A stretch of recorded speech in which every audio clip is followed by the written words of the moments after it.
Fala rapaziada, beleza? Quando surge, bem-vindos a mais um vídeo, e é isso mesmo, Giai apresentado oficialmente no Palmeiras. Eu tô gravando esse vídeo aqui depois que eu terminei minha live, quando ele se despediu oficialmente do San Lorenzo. Então, a partir dali eu tenho um contato só no Palmeiras e já tinham me passado que ele seria apresentado hoje, tá? Então, subindo o vídeo junto com o anúncio do Palmeiras e pedir para quem tá chegando deixar aquele like, se inscrever no canal e ativar o sininho das notificações. Eu vou falar para vocês até que me surpreendeu, que eu tinha uma questão que essas duas negociações vazaram, né? A do Maurício e do Giai, e o Palmeiras tem conseguido em alguns momentos trabalhar essas negociações em silêncio, né? Então, essas duas como vazou, eu falei, cara, do Maurício deu certo, será que o Giai vem mesmo? Ou então, será que ele vem no contexto de 2024 ou vem só para 2025? Pois bem, é jogador do Palmeiras agora, oficialmente falando, então o que a gente ganha, qual perspectiva de futuro, e vamos trocar uma ideia sobre pontos positivos e negativos dessa contratação. Eu queria saber muito a opinião de vocês, tá? Se você ainda não conhece a 1xBet, aqui embaixo da descrição e principalmente no primeiro comentário fixado, você conhece através do link. Se você não tiver cadastro, faz o cadastro, utiliza o cupom, tá? INSTAVERDE, e já vai ter odds aí, tá? Para Campeonato Brasileiro, para Copa América, para também a Euro. Lembrando que a 1xBet ela tem cooperação, tá, com as principais ligas e clubes do mundo, tá? Então não esquece de conhecer e tá sobre a contratação e o momento da nossa live de ontem, tá? E só rapidinho, cupom INSTAVERDE, tá, pessoal? Quem for aqui pela descrição e pelo comentário fixado, cupom INSTAVERDE, que é o nome aqui do canal.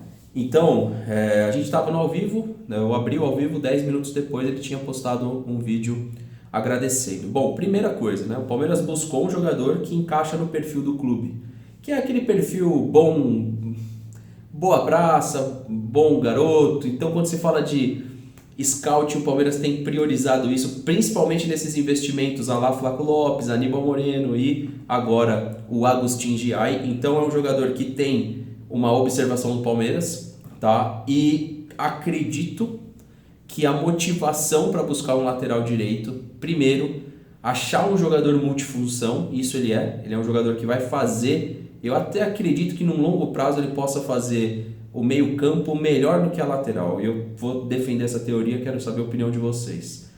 Na lateral, ele é um jogador que dá combate, ele é um jogador raçudo, ou seja, é aquele cara que se destaca por roubar bola, por não só pelo jogo de construção. Eu acho que o Piquerez tem um pouco dessa característica, mas ele aparenta ter uma característica ainda melhor na marcação individual, no 1 a 1. Então, quando você assistir qualquer vídeo, você vai perceber que ele tem isso como característica.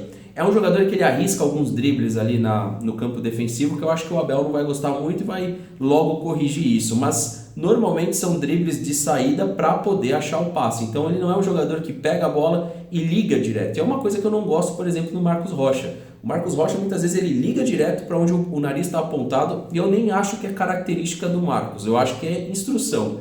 Tendo isso em vista, o Giai pode começar a fazer, mas o Marcos Rocha muitas vezes ele liga direto. Ele é um jogador que ele tem experiência, mas ele gosta de minimizar o erro dele. Então ele não arrisca um passe se ele tiver a opção da ligação direta. Ele vai primeiro fazer a ligação direta, depois ele vai pensar em dar um passe. Então, sim, várias vezes o Marcos Rocha foi muito assistente, até em passes por dentro, mas também ele é bem consistente em jogar a bola longa para frente, em realmente afastar, visando buscar o atacante, que normalmente é o Rony, né? Normalmente é o Rony que faz essa escapada nos corredores para buscar uma bola em projeção. Ainda falando sobre o jogador e o que a gente pode fazer uma comparação direta com o Vanderlan, não parece com o Vanderlan, não parece com o Mike.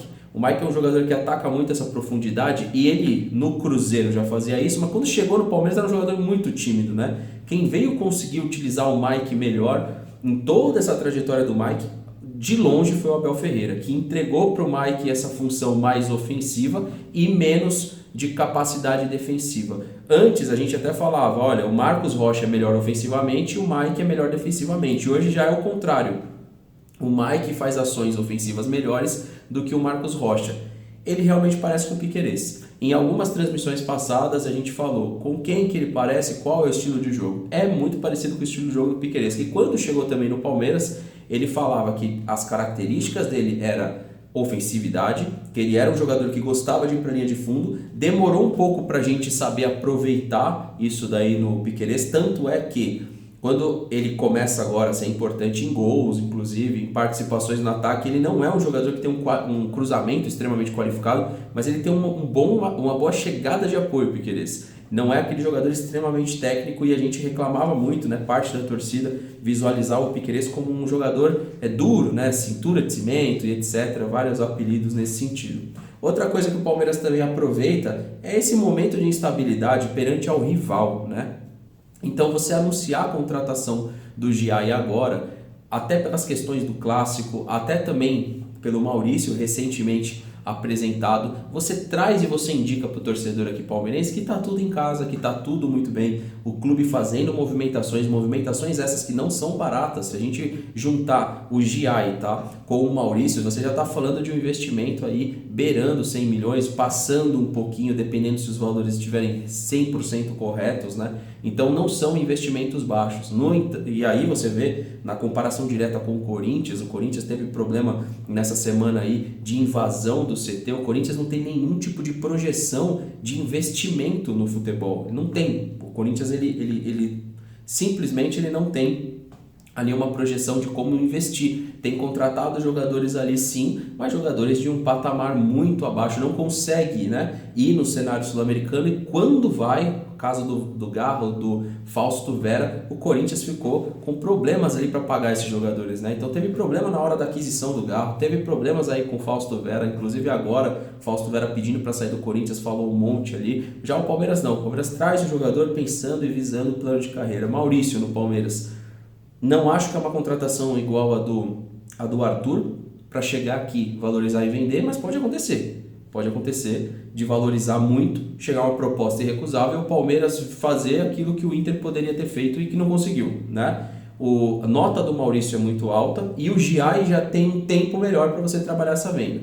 O Giai, pensando na função de lateral e a forma como alguns clubes da Europa estão fazendo, é papo sim dele poder valorizar de 2 a 3 temporadas e o Palmeiras vender. Só que o Palmeiras trabalha uma coisa hoje que o Corinthians não faz e que outros times aqui do Brasil não fazem também, que é o plano de carreira. O Palmeiras apresentou para alguns jogadores isso. Vamos citar alguns aqui. O Mike, o Palmeiras entregou isso para ele. O Luan, o Palmeiras entregou, que já saiu do Palmeiras.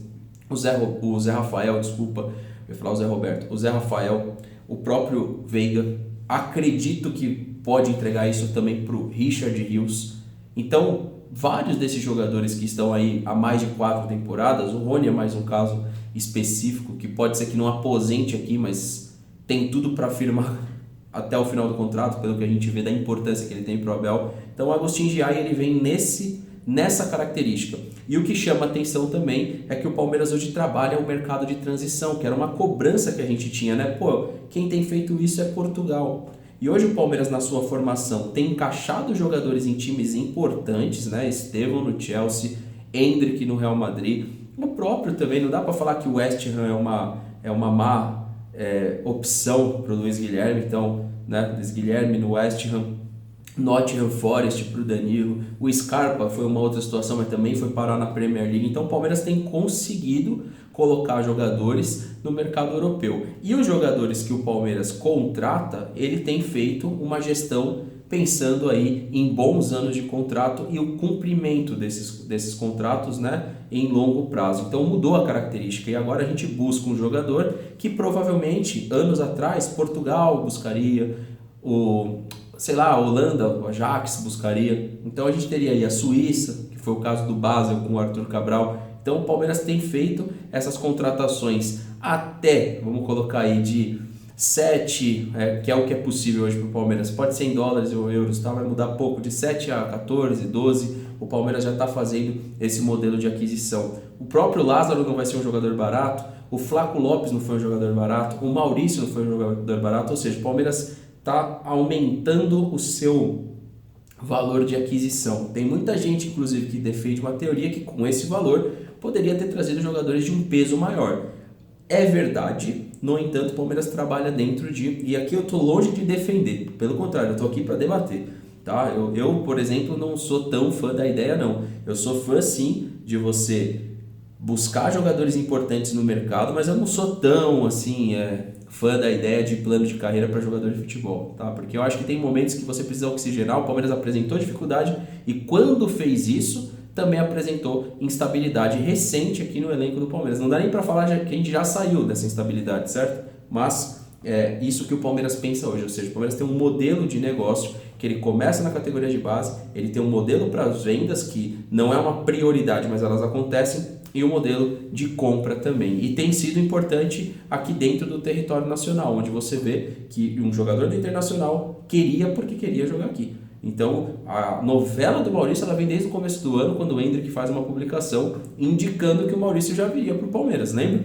A gente também estava numa live, o Endrick postou e ali já indicava parte do negócio. Bom, queria saber a opinião de vocês, eu tentei fazer aqui uma análise, se faltou alguma coisa em características, vamos lá tentar atribuir algumas skills. Se eu pudesse atribuir aqui para o Giai velocidade de 0 a 10, eu vou colocar uma velocidade para ele 7, tá? Acho que é um jogador que entrega uma velocidade 7.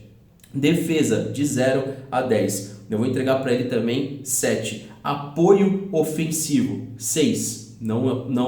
Não consigo colocar nada mais do que isso pelo que eu vi. Se demonstrar algo melhor, finalização, pouco também consigo falar, porque nas skills você vê pouca finalização. Não é um jogador que vem fazer um movimento para dentro finalizando, porque eles faz mais isso. Então não vou atribuir skill nenhuma em finalização. Eu acredito que posicionamento e até segurança, cara, eu acho que é o forte do jogador. Eu vou também colocar um 7.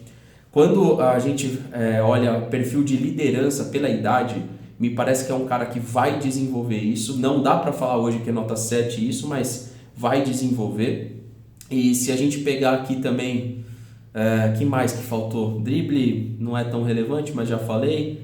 Finalização e passe. Passe também, pelo que eu vi, arrisca alguns passes diferentes. Vou colocar 6. Tá? Então é um jogador para projetar lá para nota 8, mas que ainda não é. Não é um jogador que você pegar todas as skills, eu citei algumas, obviamente, mas se você colocar todas as skills do Agustin Giai, ele não vai ser um jogador hoje de nota 8. O Palmeiras contrata um jogador nota 6,5 para 7, que é acima da média nacional, tá? A média aqui do Brasil, para quem sabe transformar ele num jogador nota 7, nota 8, nota 9, tá? Então eu vou entre 6 e 7, mas ainda para mim tá ali no 6,5, para projetar para futuro um cara, por exemplo, o Aníbal, que já chega numa nota mais elevada, até pela idade também, né? O Aníbal já era mais experiente, um jogador mais rodado, que também estava alocado no Racing, que o Racing já está participando há mais tempo de Libertadores de uma forma frequente, né? Uma forma ali consistente, eliminou até um Flamengo, se comparado ao São Lourenço, que está deixando a desejar nesse aspecto, voltou a participar dessa, mas também classificou ali bem numa bacia das almas, né, onde o Agustin Giai obviamente não foi um jogador de extrema relevância, mas tinha sim a sua importância dentro do território nacional. Bom, essas são as percepções, eu queria saber a sua opinião, se você está feliz ou não com a contratação, deixa aqui embaixo nos comentários, tamo junto, até a próxima e valeu, rapaziada.